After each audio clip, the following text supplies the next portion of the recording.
Tveggja daga byggðaráðstefnu hvernig eigi að fá unga fólki til að búa á landsbyggðinni lauk á Breiðdalsvík í gær.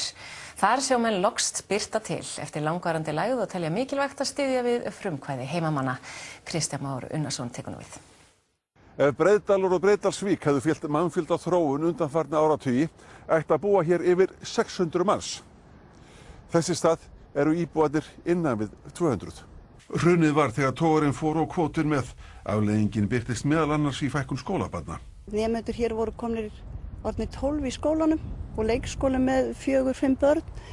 En nú bara birta heldur betur til. Hér kom fiskvinnsla árið 2014, ísfiskur og Kópavogi og skapar hérna 8-10 störf. Ferðaþjónustan gengur alveg ótrúlega vel og skapar heilmörg störf í sveitarfélagi líka.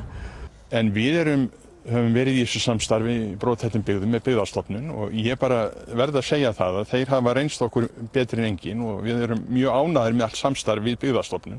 Á ráðstefnunni sem lauk í dag var meginspurningin hvernig ætti að fá unga fólkið. Þetta byggist mikið upp á því að koma málum þannig fyrir að þeir sem eru hérna geti komið aftur. Það eru þeir sem vilja að koma aftur. Oddvitinn segir lykilatriði að skapa fjölbreytt störf á sem flestum sviðum.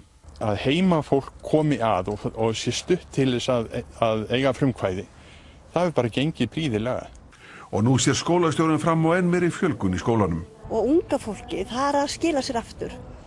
Og í dag eru 16 nemendur í grunnskólanum og 7 nemendur á leikskólanum. En við eigum von á fjölgun núna á þessu ári og 8 börn, þannig að við erum bara verulega glöð og sjáum bara. Við erum bara horfum til framtíðar.